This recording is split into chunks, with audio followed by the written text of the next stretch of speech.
Hello students, welcome to this lecture series on digital communication. Last video में हमने देखा था कि सैम्पलिंग प्रैक्टिकली कैसे की जाती है, अलियासिंग क्या होती है और एंटी अलियासिंग फ़िल्टर कैसे यूज़ करते हैं और वो हमको किस तरीके से हेल्प करता है एफएस को कंट्रोल करने में। ठीक है। लास्ट केस जो हमने देखा था वो देखा था F S less than 2 FM में कैसे हमको प्रॉब्लम जाती है टाइम डोमेन में, और हम कैसे उसको प्रूव कर सकते हैं कि अगर F S less than 2 FM है तो टाइम डोमेन में भी हम सिग्नल रिकवर नहीं कर पाते हैं, रिकंस्ट्रक्ट नहीं कर पाते हैं फ्रॉम द सैम्पल्ड इक्विवेलेंट। तो आज के वीडियो में हम आगे बढ़ेंगे और देखेंगे कि रिकंस्ट्रक्शन कैसे किया जाता है। अब हम देखते हैं हमारा reconstruction of x of t from x of n. जो रिकंस्ट्रक्शन है वो फिल्टर का यूज़ करके, एक L T I low pass filter का यूज़ करके हमारा रिकंस्ट्रक्शन हम कैसे करते हैं from sampled signal to the original signal back. ठीक है, ये हमने देखा था। ये जो हमारा सिग्नल है x of n t s, ये बेसिकली इसी को एक्स ऑफ एन लिखा जाता है। एक्स ऑफ एन कब लिखते हैं डिस्क्रीट सिग्नल को? जब टी एस जो हमारा सैम्पलिंग इंटरवल है ये 1 सेकेंड होता है, अदरवाइज उसको x of n t s लिखा जाता है। तो ये हमने देखा था कि आफ्टर सैम्पलिंग हमको इस तरीके का कुछ मिल रहा था एक्स ऑफ टी। ये आप पीछे जाकर जब देखेंगे, जब हमने इम्पल्स ट्रेन से मल्टीप्लाई किया था हमारे ओरिजिनल सिग्नल को, तो हमको यही सिग्नल मिल रहा था। ठीक है, अब यहाँ से यहाँ कैसे आया? हमने एक प्रॉपर्टी पढ़ी होगी आपने सिग्नल सिस्टम में, इम्पल्स की प्रॉपर्टी होगी कि किसी भी एक सिग्नल एक्स ऑफ टी को अगर मल्टीप्लाई करते हैं delta of T minus k t S से, तो हमारा जो सिग्नल है वो उस पॉइंट पर उसका एम्पलीट्यूड और ये आ जाएगा एक्स ऑफ के t S multiplied by delta of T minus k t S. मतलब जो हमारा एरिया जो होता है उस इम्पल्स का एट द पॉइंट के टी एस पॉइंट पर ये डिफाइंड होगी। ये इम्पल्स जो है आपकी, ये जो भी पॉइंट रहता है T minus what ever point, यहाँ पर जो भी वैल्यू रहती है उस पॉइंट पर हमारा इम्पल्स प्रेजेंट रहता है। तो यहाँ पर के टी एस पॉइंट पर प्रेजेंट है और उसके अंडर का एरिया क्या रहेगा? This will be the area. जो भी एम्पलीट्यूड रहेगा हमारे सिग्नल का वो एरिया हो जाएगा अब हमारे इम्पल्स का। ठीक है, एट के टी एस जो भी हमारे एक्स ऑफ टी का एम्पलीट्यूड रहेगा एट पॉइंट के टी एस, अब हमारा एरिया अंडर द इम्पल्स हो जाएगा एट पॉइंट के टी एस। तो यही मैंने किया है यहाँ पर। जब आप सेपरेटली एक एक इम्पल्स के साथ मल्टीप्लाई करोगे एक्स ऑफ टी का, तो एक्स ऑफ के टी एस मिलता जाएगा उन उन पॉइंट्स पर आपको। ठीक है, तो इसको मैंने अंदर ले आया हूँ, इस एक्स ऑफ टी को समेशन के अंदर ले आया हूँ और फाइनली आपको एक्स ऑफ के टी एस मिल गया। जैसे आप x of t into delta of T करोगे तो एक्स ऑफ ज़ीरो इंटू, जैसे मैं आपको बता देता हूँ, इसको मैं ओपन करता हूँ, इस वाले पार्ट को मैं लिख देता हूँ यहाँ पर equal to x of t into delta of x of t into, यहाँ पर आएगा delta of zero, sorry not delta of zero, delta of t plus x of, मान लीजिए -1 लेता हूँ मैं, sorry minus k t, not k t s, x of minus t s. ये मैं केवल 2-3 टर्म्स के लिए लिख रहा हूँ ताकि आपको समझ में आ जाए। X of minus t S into delta of t plus T S.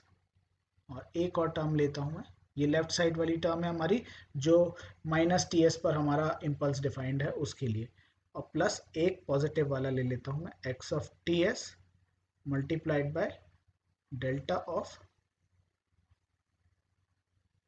T minus t S. ठीक है, प्लस ऐसी इनफाइनाइट टर्म्स रहेंगी इस तरीके की। जब आप जैसे ही मल्टीप्लाई करोगे x of t into this, यहाँ पर भी सब जगह अभी नहीं आएगा माइनस टी एस, ये बाद में आएगा। यहाँ पर अभी एक्स ऑफ टी ही रहेगा, ये हम मल्टीप्लाई कर रहे हैं अभी बेसिकली। अब जैसे ही आप इनको मल्टीप्लाई करोगे तो x of t into delta of T क्या आ जाएगा? X of zero. यहाँ पर आपका आ जाएगा x of zero into delta of T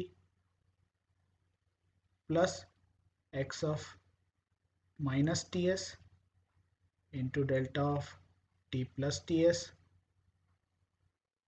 ठीक है, plus x of T S into delta of T minus t S and so on. तो ये वाला जो पार्ट है, ये वाला जो पार्ट है, इसी को मैंने ऐसा लिख दिया है, दिस। ये जो है आपका बेसिकली ये वाला है, जो सबसे नीचे मैंने लिखा है, इसी को मैंने समेशन के फॉर्म में लिख दिया। अब आप समेशन जब ओपन करोगे तो आपको यही इसी फॉर्म में पूरा एक इक्वेशन मिलेगा। एक्स ऑफ जीरो, जब के की वैल्यू जीरो रखोगे तो x of zero into delta of T मिलेगा यहाँ पर आपको। सिमिलरली जब के की वैल्यू -1 रखोगे तो x of minus t S into delta of t plus T S मिलेगा, ये वाली वैल्यू। ठीक है। सिमिलरली जब के की वैल्यू 1 रखोगे तो x of T S into delta of T minus t S मिलेगा, ये वाला। और इसी तरीके से इनफाइनाइट टर्म्स आपको मिलेंगी। तो ये मैंने इसी प्रॉपर्टी का यूज करके यहाँ ये वाला रिलेशन लिखा है। ठीक है। तो ये हमको मिल रहा था कहाँ पर, एट द एंड ऑफ, जब हम सैम्पलिंग कर रहे थे तो सैम्पल्ड सिग्नल जो मिल रहा है टाइम डोमेन में, वो ये मिल रहा है, ये वाला सिग्नल जो अभी मैंने आखिरी में लिखा है। अब इसको हम लिखते हैं x of n t s. तो x of n t s को जब हम रिकंस्ट्रक्शन करते हैं तो क्या करते हैं, उस सैम्पल्ड सिग्नल को एक एल फिल्टर से पास करते हैं, जिसका कि इम्पल्स रिस्पॉन्स हम अज्यूम कर रहे हैं एच ऑफ टी है। तो हमको फाइनली आउटपुट में सिग्नल क्या मिलता है, ये एक्स ऑफ के t S into H of T minus k t s. ये चीज़ भी आपको पता है कि अगर हम कहीं भी जैसे ये x of n t s और हमारे पास इनपुट सिग्नल है और हमारे पास इम्पल्स रिस्पॉन्स पता है किसी भी सिस्टम का, एक फिल्टर का, या ये फिल्टर एक सिस्टम ही है, इसका अगर हमको इम्पल्स रिस्पॉन्स पता है, इनपुट पता है, तो आउटपुट कैसे निकालते हैं, output is equal to input convolution with the impulse response, impulse response। ठीक है।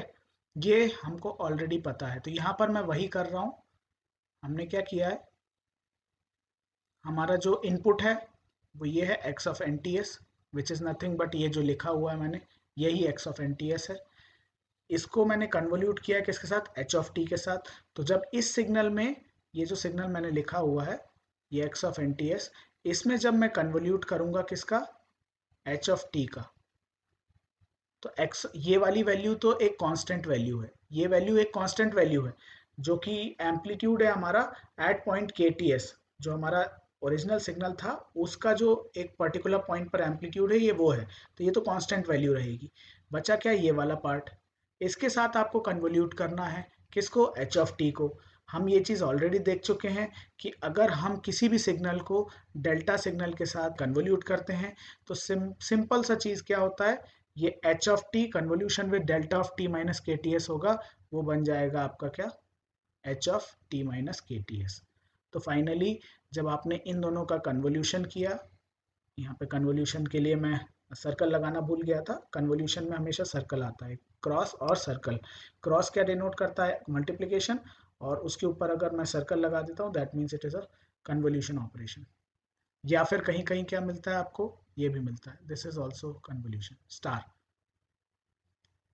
ठीक है। तो जब हम इन दोनों को कन्वोल्यूट करते हैं, ये वाला जो x of n t s है और एच ऑफ टी को, तो फाइनली आपको ये पूरा सिग्नल मिलता है, this is the final signal. ये अब हम देखते हैं, इसको चेक करते हैं कि ये वाला जो सिग्नल है ये एक्स ऑफ टी के बराबर कैसे आता है। ये वाला जो सिग्नल है, this should come out to be equal to x of t. अगर हम सैम्पलिंग थ्योरम के अकॉर्डिंग टी एस चूज कर रहे हैं और हम सैम्पल्ड सिग्नल मिल रहा है हमें, तो वापस से सैम्पल्ड सिग्नल को अगर एक एल फिल्टर से पास करते हैं with some impulse response h of t, तो हमको वापस से एक्स ऑफ टी मिलना चाहिए without any loss of information. तो बेसिकली ये वाला जो सिग्नल है ये हमारा एक्स ऑफ टी के बराबर होना चाहिए। तो वो कैसे मिलता है वो हम आगे देखते हैं। ठीक है। तो अब हम देखते हैं कि हमने जो अभी सिग्नल देखा था, ये वाला सिग्नल, ये signal equivalent to x of t कैसे होता है। ठीक है। लास्ट पेज में हमने देखा था, जो पिछला पेज है उसमें हमने देखा था कि ये सिग्नल हमने लिखा था फाइनली, जब आप सैम्पल्ड सिग्नल को एक एल फिल्टर के थ्रू पास कर रहे थे तो ये सिग्नल मिल रहा था आपको, this should be equivalent to x of t. तो एक एग्जांपल लेके हम देखते हैं कि ये एक्स ऑफ टी के बराबर कैसे आता है। ठीक है। जैसे ये हमारा सिग्नल ओरिजिनल सिग्नल है, मान लीजिए एक्स ऑफ टी, इसकी सैम्पलिंग की तो ये x of n t s मिला। और फाइनली हम कोई भी एक एग्जांपल ले लेते हैं कि ये हमारा एल टी आई फिल्टर है, ये एक एग्जांपल है हमारा, just this is the example of the impulse response of L T I filter. ये केवल एग्जांपल के हिसाब से लिया मैंने। हमारा एल टी आई फिल्टर जो प्रैक्टिकली हम यूज़ करते हैं उसके बारे में हम देखेंगे अभी। अभी ये केवल एग्जांपल के लिए मैंने लिया है कि अगर एल टी आई फिल्टर का इम्पल्स रिस्पॉन्स कुछ इस तरीके का है, हमारा जो सैम्पल्ड सिग्नल है वो कुछ इस तरीके का है x of n t s, तो हम फाइनली जब इन दोनों को कन्वोल्यूट करेंगे, जब जैसे ही आप कन्वोल्यूशन करोगे दोनों का, तो क्या होगा, जो हमने मैथमेटिकली देखा वो ये रिलेशन आया है, ये जो लिखा हुआ है बॉक्स में, ठीक है। लेकिन अगर ग्राफिकली देखें तो सैम्पल्ड सिग्नल और एल टी आई फिल्टर के इम्पल्स रिस्पॉन्स को जैसे ही आप कन्वोल्यूशन करोगे इन दोनों का, तो ये हमने ऑलरेडी देखा हुआ है। क्या होता है इस केस में, जैसे ही कन्वोल्यूशन करते हैं दो सिग्नल्स का, ठीक है, इम्पल्स ट्रेन है ये, एक तरीके के इम्पल्स ट्रेन ही है जिसका एम्पलीट्यूड डिपेंड कर रहा है किस पे, हमारे ओरिजिनल सिग्नल पर। तो जैसे ही आपने दोनों का कन्वोल्यूशन किया तो क्या होगा, ये जो एच ऑफ टी का इम्पल्स रिस्पॉन्स है ये उन पोजीशंस पर आ जाएगा जिन पोजीशंस पर आपकी इम्पल्स प्रेजेंट है। जैसे माइनस टी एस पर ये वाला आ गया, माइनस टी एस पर, फिर एक जीरो पर आएगा, जीरो पर एक ट्राइंगल बना दिया हमने, एक टी एस पर बना दिया ट्राइंगल, एक टू टी एस पर, थ्री टी एस पर, फिर ये फोर टी एस पर भी आ गया और ये फाइव टी एस पर आ गया। ये मैंने इस तरीके के बनाए। ये टी एस वाला है फर्स्ट वाला, फिर माइनस टी एस वाला, फिर ये ज़ीरो वाला है, फिर टी एस पर, फिर two t s, three t s, four t s और ये फाइनली फाइव टी एस पर। ऐसे मैंने पाँच छः या सात वो बना दिए हैं इम्पल, ये आपके एच ऑफ टी के जो ट्राइंगल्स हैं ये यहाँ पर रिपीट होने लगेंगे उन पॉइंट्स पर जहाँ जहाँ पर हमारे इम्पल्सेस प्रेजेंट हैं। ये हम ऑलरेडी देख चुके हैं कि जब भी एक इम्पल्स ट्रेन का और किसी भी सिग्नल का कन्वोल्यूशन होता है तो वो जो सिग्नल का जो भी शेप है वो रिपीट होने लगता है उन पोजीशंस पर जहाँ जहाँ पर इम्पल्सेस प्रेजेंट है। यहाँ पर हमने वही किया है।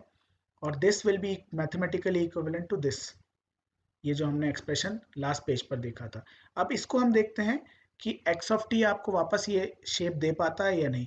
तो जब आप इसको देखोगे, ये जो finally L T I filter क्या करता है, ये जो पार्ट है ये फाइनली आपका इस तरीके का शेप देगा। जो इनकी बोलना चाहिए आपके जो इनके पीक्स हैं, इनकी पीक्स को जब आप ज्वाइन करोगे तो आपको फाइनली क्या शेप मिलेगा, वही शेप मिलेगा एक्स ऑफ टी का, जो ओरिजिनल हमारा सिग्नल है एक्स ऑफ टी वो शेप मिलने लगेगा। ये पॉइंट्स मैंने बना दिए, इनको आप जब ज्वाइन करोगे तो आपको फाइनली वही शेप मिलेगा। ये पॉइंट और ये पॉइंट बहुत क्लोज रहेंगे आपस में, मतलब 1 माइक्रो सेकेंड का डिफरेंस अगर मैं बोलूँ तो ये बहुत ही क्लोज रहेंगे, आपको पता भी नहीं चलेगा, इतनी दूर दूर प्रैक्टिकली होते नहीं है। ये दोनों पॉइंट्स इतने क्लोज रहेंगे कि आप इनको ज्वाइन करोगे तो वो एक लाइन से भी ज्वाइन करोगे तो भी वो एक फ्री हैंड टाइप का आपको इसी तरीके से दिखाई देगा, फ्री हैंड ड्राइंग ही दिखाई देगी। ये इतनी पास पास रहते हैं ये पॉइंट्स, मतलब एक छोटी सी इतना सा डॉट भी बनाओगे तो ये इस तरीके से, ये जो डॉट आपको दिखाई दे रहा है this will be the difference between these two points, इतना सा ही बनाना है आपको। तो वो ऑटोमेटिकली आपका शेप जो है इस तरीके का दिखाई देगा आपको, विच is the shape of x of T. और ये मैं आपको ऑलरेडी बता चुका हूँ, जो इन्फॉर्मेशन कंटेंट होता है किसी भी सिग्नल में वो उसके शेप में ही प्रेजेंट रहता है, उसका शेप जो है that determines the information content of the signal. तो इस तरीके से ये जो हमारा सिग्नल है ये टाइम डोमेन में आप रिकवर कर पाते हो using an L T I filter, है ना। अब ये केवल मैंने एक एग्जांपल लिया था, प्रैक्टिकली ये एच ऑफ टी क्या होता है अब हम ये देख लेते हैं, ठीक है। ये जो process of joining these points, these peak points, ये पीक पॉइंट्स को जॉइन करने का जो प्रोसेस है, जो ये बहुत पास पास रहते हैं आपके पीक पॉइंट्स, इनको जॉइन करने के प्रोसेस को हम एक नाम देते हैं इंटरपोलेशन। इंटरपोलेशन, ये इंटरपोलेशन एक बहुत इंपॉर्टेंट पॉइंट है। ये नाम देते हैं किस प्रोसेस को, उस प्रोसेस को जहाँ पर हम ये पीक पॉइंट्स को ज्वाइन कर रहे हैं। ये पीक पॉइंट्स को ज्वाइन करने को ही हम इंटरपोलेशन बोलते हैं। और इंटरपोलेशन की डेफिनेशन क्या होती है, इंटरपोलेशन की डेफिनेशन होती है estimation of intermediate values from the known sampled values. Sampled values कौन सी पता है हमको, ये वाली, ये वैल्यूज पता है बस, ये जो पॉइंट्स हमने हैं जिनको हम ज्वाइन कर रहे हैं ये पॉइंट्स की वैल्यूज हमको पता है, तो ये सैम्पल्ड वैल्यूज हैं। ये वैल्यूज का यूज करके हमको इंटरमीडिएट, ये जो पार्ट है, ये वाला पार्ट, ये वाला पार्ट, ये इंटरमीडिएट वाला पार्ट, इसकी वैल्यू हमको नहीं पता है, तो इसकी वैल्यू को पता करना ही क्या होता है, यूजिंग दीज वैल्यूज, ये जो सैम्पल वैल्यूज जो हमको पता है, इनका यूज करके इन इंटरमीडिएट वैल्यूज को पता करने को ही हम क्या बोलते हैं, इंटरपोलेशन। ठीक है, तो ये बेसिकली एक इंटरपोलेशन प्रोसेस है जो कि हमारा एलटीआई फिल्टर परफॉर्म करता है for recovering the original signal from the sampled equivalent. ये होता है हमारा h of t, L T I filter का impulse response, sine pi f S t divided by pi f S t which is equivalent to sinc. ये function आपने already देखा होगा, इसका प्लॉट कुछ इस तरीके का होता है। ठीक है, ये माइनस इन्फिनिटी से इन्फिनिटी तक नहीं रहता, ये कुछ ट्रंकेटेड रहता है। तो सिंक का आपने इम्पल्स जो सॉरी फोरियर ट्रांसफॉर्म पढ़ा होगा डुअलिटी प्रॉपर्टी से, क्योंकि हमने रेक्टेंगुलर पल्स का एक फोरियर ट्रांसफॉर्म देखा होगा, ये सिंक आता है। ठीक है, sinc function is the Fourier transform of this rectangular pulse. तो जब आप डुअलिटी प्रॉपर्टी से करोगे सिंक का, तो सिंक का फोरियर ट्रांसफॉर्म क्या आ जाएगा, इस तरीके का एक रेक्टेंगुलर पल्स। लेकिन हम सिंक को पूरी तरह से एज इट इज, क्योंकि माइनस इन्फिनिटी से इन्फिनिटी तक होता है सिंक, जो कि हम जनरेट नहीं कर सकते। मतलब माइनस इन्फिनिटी से इन्फिनिटी तक कोई सिग्नल अगर मिल रहा है हमको नॉन ज़ीरो, दैट मीन्स उसकी एनर्जी कैसी होगी, इनफाइनाइट। और इनफाइनाइट एनर्जी का सिग्नल हम जनरेट कर नहीं सकते हैं। तो जित हम कुछ पर्टिकुलर टाइम ड्यूरेशन के लिए ये सिग्नल जनरेट करते हैं। तो अगर आप मैथमेटिकली देखोगे तो sinc of F S t का फोरियर ट्रांसफॉर्म कुछ इस तरीके का आता है। This is ideal filter.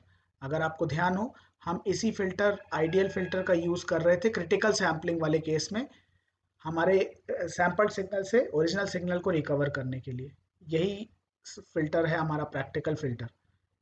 तो इसको प्रैक्टिकल नहीं, ideal filter, this is an ideal filter that we were using, जो हम यूज कर रहे थे कहाँ पर, क्रिटिकल सैम्पलिंग वाले केस में, फॉर रिकवरिंग कौन से, ओरिजिनल सिग्नल को रिकवर करने के लिए फ्रॉम द सैम्पल्ड सिग्नल।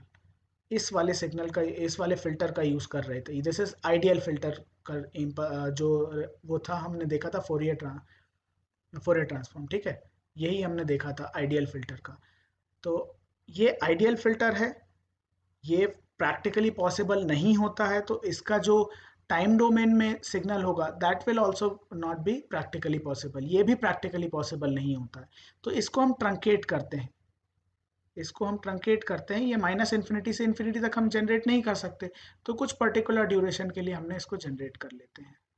तो इसके कारण जब सिंक का आप फोरियर ट्रांसफॉर्म निकालोगे तो ये आएगा। लेकिन अब हम सिंक नहीं है, सिंक को जनरेट नहीं कर रहे, ट्रंकेटेड सिंक जनरेट कर रहे हैं। तो ट्रंकेटेड सिंक के कारण आपका जो फिल्टर रहेगा, उस फिल्टर का जो फोरियर ट्रांसफॉर्म रहेगा वो भी कुछ चेंज आएगा, वो इस तरीके का रहेगा।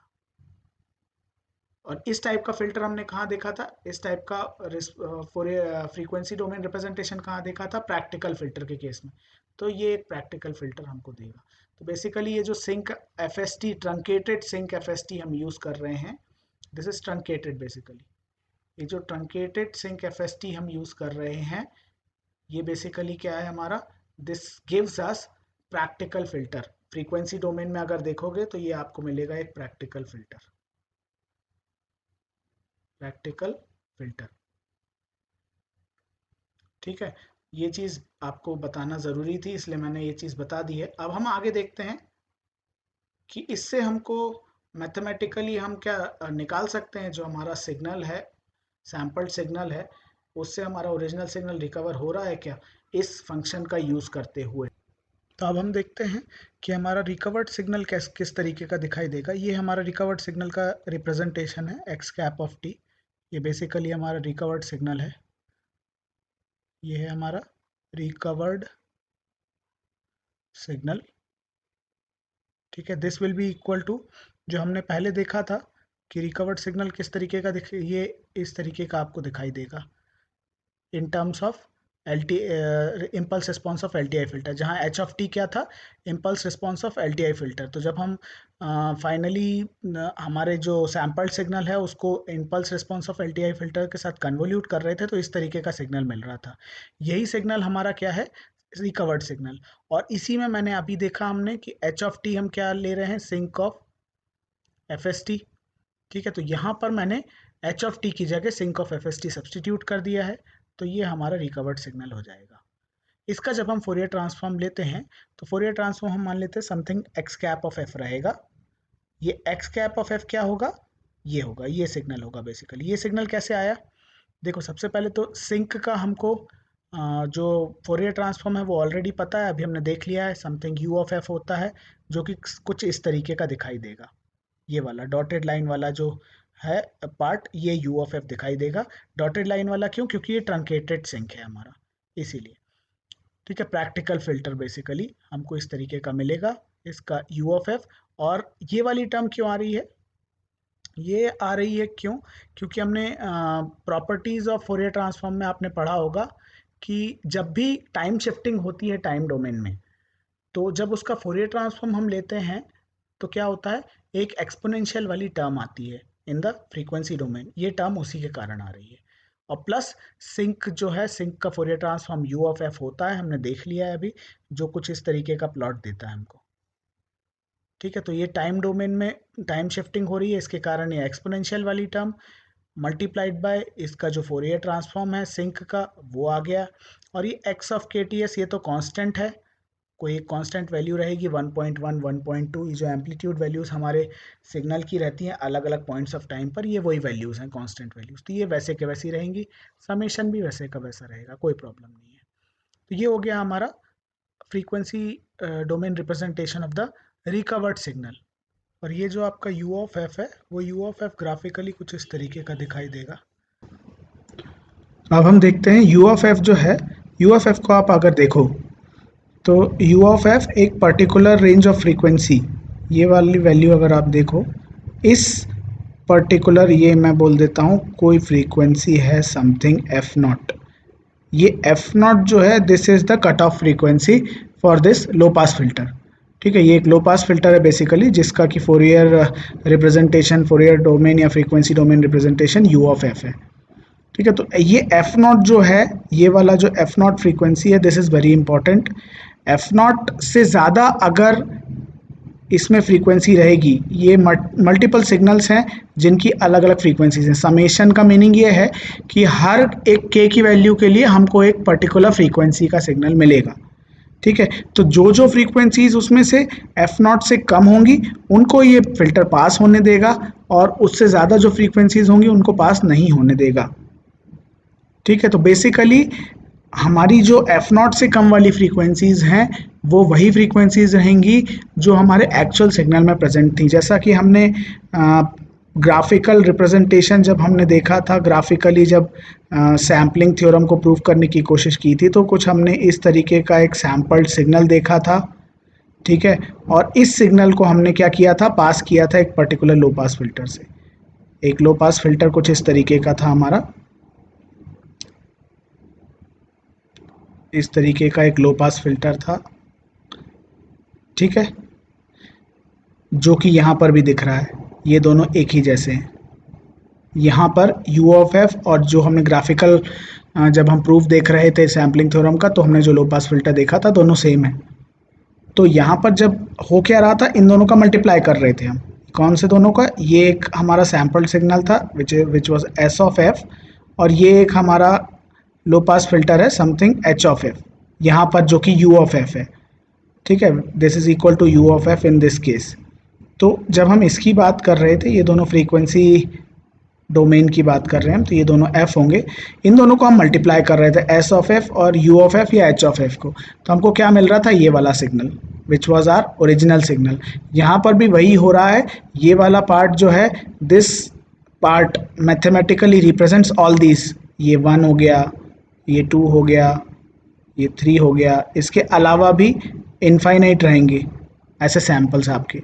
तो ये जो इनफाइनाइट सैम्पल्स हैं वो यहाँ से के से रिप्रेजेंट हो रहे हैं। ये जो समेशन है, ये के अलग अलग वैल्यूज़ रखेंगे जब के की हम, तो हमको अलग अलग फ्रीक्वेंसीज मिलेंगे, और इस हिसाब से हमको अलग अलग ये ऐसे आपके सैम्पल्स मिलेंगे, या सैम्पल्ड इक्विवेलेंट सिग्नल मिलेगा इस तरीके से, जो कि रिपीट होता हुआ दिखेगा आपको। उसमें से एक पर्टिकुलर रेंज ऑफ फ्रीक्वेंसीज को हमारा फिल्टर पास करेगा, तो वही फ्रीक्वेंसीज हमको क्या दे देंगे, हमारा ओरिजिनल सिग्नल। तो यहाँ पर ये बेसिकली हो जाएगा आपका equal to x of F, same जैसा हमने उस केस में देखा था। हमारे सैम्पलिंग थ्योरम का जब हम प्रूफ देख रहे थे ग्राफिकली, वैसा जैसा हमने वहाँ पर देखा था वैसा ही यहाँ पर होगा एग्जैक्टली। फिल्टर मैंने आपको दिखा दिया, यू ऑफ एफ यहाँ पर भी है, वहाँ पर भी हमने देखा था यू ऑफ एफ।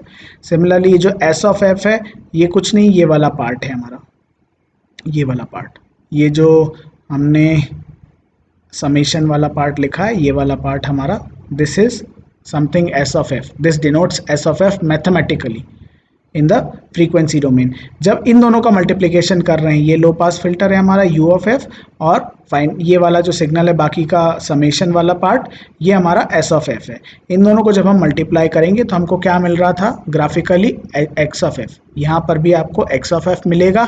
क्यों मिलेगा, यहाँ पर हम देख भी सकते हैं कि ये जो आपका एफ नॉट जो है, this F not is basically the cut off frequency of the low pass filter. तो ये एफ नॉट से कम केवल आपके ओरिजिनल सिग्नल की फ्रीक्वेंसीज मिलेंगी। बाकी के सिग्नल तो जैसे ये वाला सिग्नल है, इसकी एफ नॉट से ज़्यादा फ्रीक्वेंसी होगी, इस वाले की भी आपकी एफ नॉट, यहाँ पे माइनस एफ नॉट जो यहाँ पर होगा, यहाँ पर समथिंग माइनस एफ नॉट होगा, ठीक है। तो ये माइनस एफ नॉट से कम फ्रीक्वेंसी होगी ये वाले पार्ट की, ये वाले पार्ट की। और लेफ्ट साइड में जाओगे तो माइनस एफ नॉट से और कम होती जाएगी, राइट साइड में जाओगे तो एफ नॉट से और ज़्यादा होती जाएगी फ्रीक्वेंसीज। तो एफ नॉट से कम केवल ये वाले पार्ट की फ्रीक्वेंसी मिलेगी, ये जो हमारा सेंटर में दिखाई दे रहा है आपको, ठीक है, which is the original signal. तो finally this will also be mathematically equivalent to x of f. ये हमारा फाइनल प्रूव हो गया मैथमेटिकली भी कि हमारा जो रिकवर्ड सिग्नल है that will be equal to x of F only in case where F of S is greater than और इक्वल टू 2fm। अगर ऐसा नहीं होगा तो प्रॉब्लम होगी। इस केस में अगर हम देखें तो केवल ग्रेटर देन बोलना चाहिए हमको, इक्वल टू नहीं बोलना चाहिए, क्योंकि हम एक प्रैक्टिकल फिल्टर, ये आपका एक प्रैक्टिकल फिल्टर है, ठीक है, this is not an ideal filter, this is a practical filter. तो प्रैक्टिकल फिल्टर के केस में हम तभी रिकवर कर सकते हैं जब F S greater than 2fm हो, ठीक है। यहाँ पर भी आप देखो एफ एस की जगह अगर 2fm से ज़्यादा वैल्यू रखोगे तो आपको एफ एस की जगह अगर आप रखते हो मान लो 2.5fm, तो यहाँ पर ये क्या आएगा, एफ एस बाई 2 क्या आ जाएगा, समथिंग 1.25fm, ठीक है। तो 1.25fm से ज़्यादा फ्रीक्वेंसी को ये पास कर सकता है, जबकि हमारे सिग्नल की मैक्सिमम फ्रीक्वेंसी क्या है, fm। तो हमारा सिग्नल तो पूरी तरह से पास हो ही जाएगा। उसके अलावा जो ये वाले पार्ट्स हैं, ये 1 और 3 जो दिख रहे हैं, इनकी फ्रीक्वेंसी अलग होगी, इस रेंज में नहीं आएगी। ये जो हमारा लो पास फिल्टर दिखाई दे रहा है उस रेंज में, इस कारण से केवल एक ही सिग्नल हमारा पास होगा which will be our original signal X of F. तो ये हमारा मैथमेटिकल प्रूफ हो गया सैम्पलिंग थ्योरम का। इनफैक्ट मैथमेटिकल प्रूफ नहीं बोलना चाहिए, हमको बोलना चाहिए ये रिकवरी किस तरीके से होती है, ये हमने मैथमेटिकली भी देख लिया। इस तरीके से मैथमेटिकली हम अपना सिग्नल, ओरिजिनल सिग्नल रिकवर करते हैं फ्रॉम द सैम्पल्ड सिग्नल। इस वीडियो के लिए बस इतना ही। Thank you very much, thank you.